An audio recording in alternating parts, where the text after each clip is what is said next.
जय माँ विंध्यवासिनी, हर हर महादेव। आप सभी का स्वागत है। क्या घर में भगवती पीताम्बरा बगलामुखी के निमित्त शराब से यानी कि कारण से हवन किया जा सकता है? क्या उन्हें नैवेद्य आदि में मछली का भोग लगाया जा सकता है? क्या कारण में मछली को डुबा करके घर में अग्नि प्रज्वलित करके उसमें भगवती के नामावली आदि से या मंत्र आदि से हवन किया जा सकता है? अब यह विषय यहाँ पर यह भी है कि एक सामान्य गृहस्थ व्यक्ति जिसे किसी भी प्रकार का विशेष दीक्षा आदि प्राप्त नहीं हुआ, कोई मंत्र पुरस्कार नहीं किया है, कोई ऐसा विशेष गुरु परंपरा नहीं है, क्या वो इंटरनेट पे पढ़ के भी यूट्यूब फेसबुक पे देख करके इस प्रकार के विधानों से प्रेषित होकर के किसी का घटना सुन करके कि भाई सत्य घटना, उससे मोटिवेट होकर के इस प्रकार के विषय को कर सकते हैं? करते हैं तो वहाँ पर क्या क्या विषय हो सकते हैं? यह सत्य घटना इसी को समर्पित है। संबंधित साधक हमारे संपर्क में हैं और इनके द्वारा यह घटना बताई गई तथा इन्हीं के द्वारा यह निवेदन किया गया है कि भैया आप इसे आप अपने चैनल पर डालिए ताकि लोग इससे जागरूक हो पाएँ। तो इनके जीवन में, इनके घर में, ये अपने घर के बड़े लड़के हैं, इनके शायद 2 भाई और 1 बहन है और इनके माता पिता अभिचार से ग्रसित अपना परिवार हैं। उत्तर प्रदेश बुलंदशहर के निकट के रहने वाले हैं और इनके गांव में ही इनके अपने ही लोग जमीन जायदाद आदि के कारण से काफ़ी लंबे समय से जो है अभिचार आदि के प्रयोग को किया करते थे। जब बड़े हुए, इनकी पढ़ाई लिखाई आदि पूरी सही से नहीं हो पाई थी, अभिचारिक समस्याओं के कारण आपस में काफ़ी विद्वेषण होना, आपस में हमेशा सदैव रोगग्रस्त रहना, धन की हानि, पशुओं का मर जाना इत्यादि अनेक विषय इनके साथ में लंबे समय तक रहा। इन विषयों को जब इंटरनेट के माध्यम से खोजने का इन्होंने प्रयास किया और संबंधित कुछ विषय मिले तो इन्हें भगवती पीताम्बरा के बारे में जानकारी हुई और जिन भी व्यक्ति के माध्यम से जानकारी प्राप्त हुई उनसे संपर्क करके इन्होंने साधना आरंभ किया। इन्हें जो दिशा निर्देश मिला कि प्रतिदिन भगवती पीताम्बरा के अष्टोत्तर शतनाम आदि का पाठ करना है, इन्होंने विधिपूर्वक उसे पूर्ण करने का प्रयास किया और जगदम्बिका की कृपा से वह अष्टोत्तर शतनाम की विधि 1100 इनसे पूर्ण हो गई। तत्पश्चात आगे के नियम को इन्होंने पूछा कि भाई आगे कैसे क्या करना है। तब इन्हें दिशा निर्देश मिला कि अब आप जो है जिस प्रकार से आगे बढ़ सकते हैं उसमें भगवती पीताम्बरा के अष्टोत्तर शतनाम का और कम से कम 3 से 4 पुरस्कार कीजिए। इन्होंने उन पुरस्कारों को पुनः पुनः दोबारा दोहराया। अभ्यास होने के कारण बड़ी आसानी से और भगवती कृपा रही कहीं ना कहीं ये पुरस्कार पूर्ण हुए और भगवती कृपा से इन्हें राहत भी मिलना आरंभ हो गया। अब विषय आगे बढ़ा क्योंकि अब अभिचारिक समस्याएं जो थी उनमें इन्हें कोई विशेष राहत मिल नहीं रहा था और लगभग इनका पुरस्कार 7-8 हज़ार के आसपास में हो चुका था। अब इन्हें इस विषय का निर्देश मिला कि आपको जो है भगवती पीताम्बरा के 36 अक्षरी मंत्र का जाप करना है। 36 अक्षरी मंत्र के जाप के लिए निर्देश प्राप्त होने पर इन्होंने इस विषय के लिए हल्दी की माला खरीदी। हल्दी के संस्कार आदि की कोई विधि इन्हें पता नहीं थी तो सामान्य रूप से गोमुखी में हल्दी माला को रख करके उसी से इन्होंने जाप करना आरंभ किया।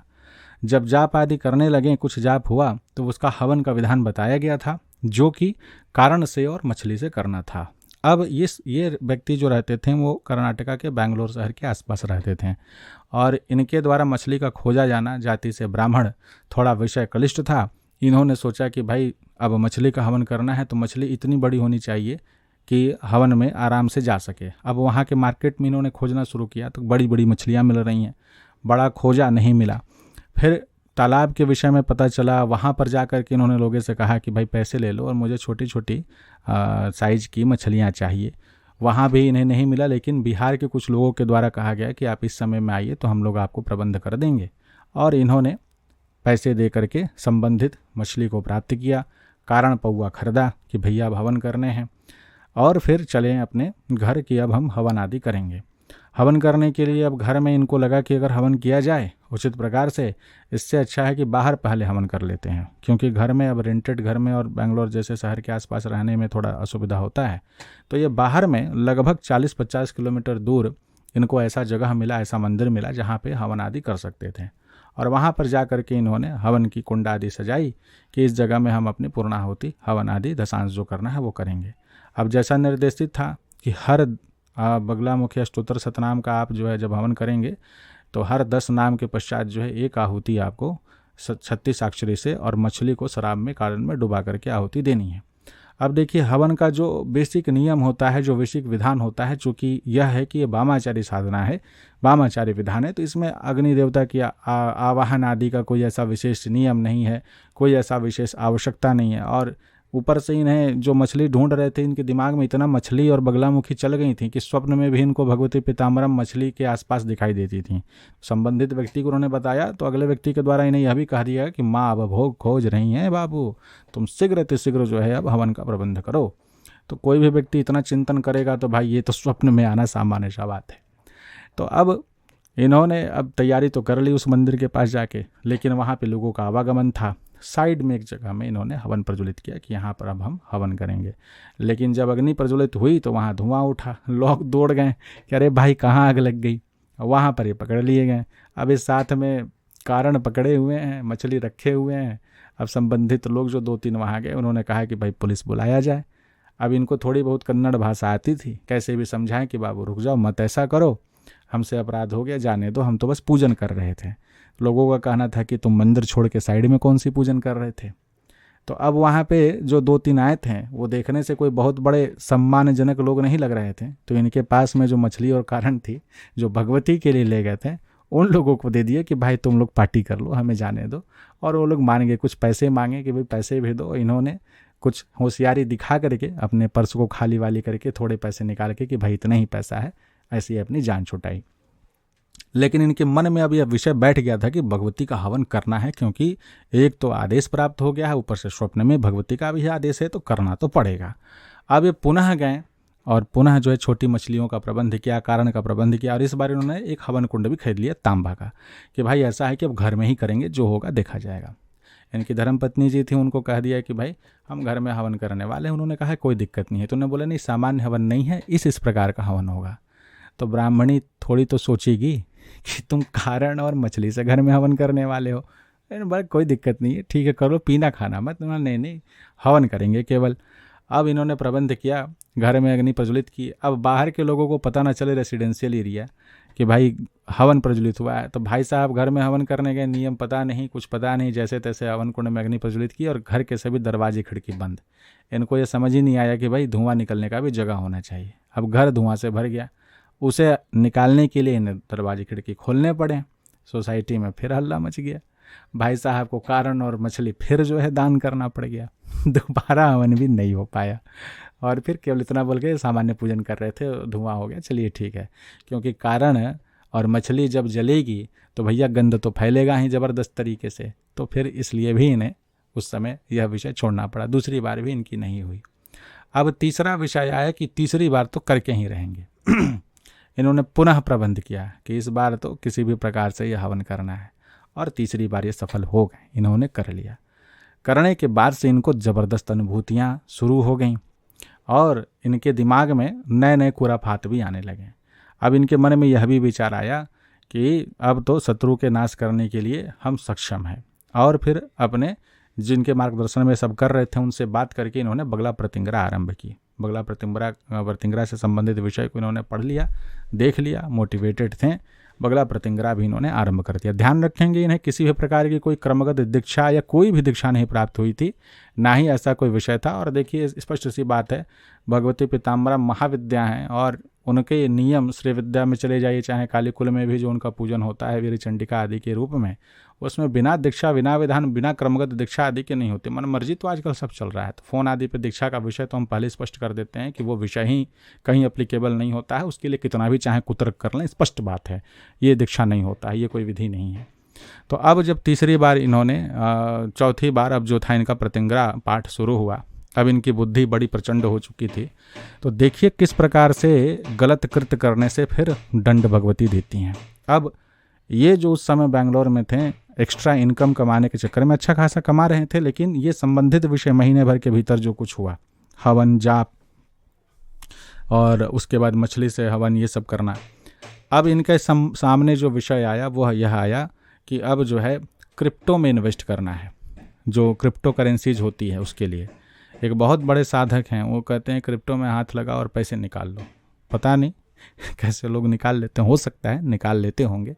तो अब ऐसे मकड़ जाल में फंसे, वहाँ इन्होंने 40,000 रुपये तक की इन्वेस्टमेंट की और उससे इनको थोड़ा इनकम हुआ। तो सोचे बड़ा इन्वेस्टमेंट किया जाए, पैसे कमाए जाएँ और घर आदि बनवाया जाए। घर जो बना रहे हैं उसमें थोड़ा जल्दी काम कंप्लीट हो जाए। व्यक्ति के मन में थोड़ा आता है विषय, तो इन्होंने थोड़ा ज़्यादा पैसा इन्वेस्ट कर दिया। अब वो पैसा, इनका अकाउंट जो था लॉक हो गया। उधर से इनको पता चला कि भैया इसको निकालना है तो तुम्हें 1.5 लाख रुपए का इन्वेस्टमेंट करना होगा। $2500 शायद इन्होंने बताया था, $2500 तक का इन्वेस्टमेंट होगा। अब ये बात की कि भाई ऐसा क्या करना उचित है क्या, तो संबंधित उस ग्रुप के लोग भी बोले कि हाँ बिल्कुल आप कर सकते हो, हमारा तो हुआ है। तो अब ये लोन ले लिए 3 लाख रुपए का, और बोले कि पूरा लोन लेने में 3.5 लाख रुपए लगभग लग गए, यानी 3.5 लाख रुपए का कर्जा चढ़ गया। और उसके पश्चात 1.5 लाख रुपए उन्होंने वहाँ दिया। अब उधर से अगला व्यक्ति पुनः इनको बोला कि भाई ये 1.5 लाख रुपए तो कम पड़ गए हैं, आपको और 1.5 लाख यानी $2500 और देने पड़ेंगे। सोचिए, जिन भगवती की ये सेवा पूजा कर रहे हैं वो कहाँ सभा में, शत्रुओं के मध्य में और हर जगह में बुद्धि को पूर्ण रूप से तेजस्विनी कर देती हैं, तेजस्विता से परिपूर्ण कर देती हैं कि व्यक्ति इन प्रकार के छलों से छला ना जाए। लेकिन इनकी बुद्धि ऐसी कुंठित हुई थी कि इन्होंने पुनः 1.5 लाख रुपए दे दिए। और वो देने के पश्चात इनको समझ में आया, जब दे दिए, जब अगला व्यक्ति उधर से बोला कि तुमको और 2500 देना पड़ेगा, ये प्रोसेसिंग चार्ज है, तब ये अपने पूछना इधर उधर 10 जगह शुरू किए। तब पता चला कि इनके साथ फ्रॉड हो गया है। और जो ये जिनके विषय में बात किया जा रहा है, ये अपने ऑफिस में सबसे तेज तर्रार माने जाने वाले व्यक्ति में से हैं, जिनके बुद्धि के लोग उपमा देते हैं कि भाई ये बिरबल है अपने ऑफिस का। और इन व्यक्ति की ऐसी गति भगवती के गलत हवन, गलत विधान करने से हुई कि बुद्धि स्तंभित करे चढ़ गया, वो भी इतने बुरी तरीके से। अब इसके पश्चात ये साइबर सिक्योरिटी यहाँ वहाँ दौड़ना शुरू किए, प्रयास किए, लेकिन कुछ हो नहीं पाया। यह विषय शेयर करते समय इन्होंने बताया कि लगभग भैया आज के समय में उस विषय के लिए हम प्रत्येक महीने जो पैसा जा चुका है उसका कर्ज भर रहे हैं, और जो दौड़ भाग में और इन सभी में पैसे खर्च हुए हैं लगभग 5 लाख रुपए का कर्ज चढ़ गया है। और इस विषय को पूरे सीधे सीधे बोलते हैं कि जब ये पूरा विषय सुने हैं, जब इन विषयों के बारे में इस चैनल से चर्चा शुरू हुई कि कैसे भगवती पीताम्बरा की विधिवत होनी चाहिए, एक सामान्य व्यक्ति को कैसे करना चाहिए, अगर विधिवत आपको करना है तो दीक्षित होकर क्रमगत दीक्षा क्या होती है, क्या विधान होते हैं, अनेक विषयों को इन्होंने सुना।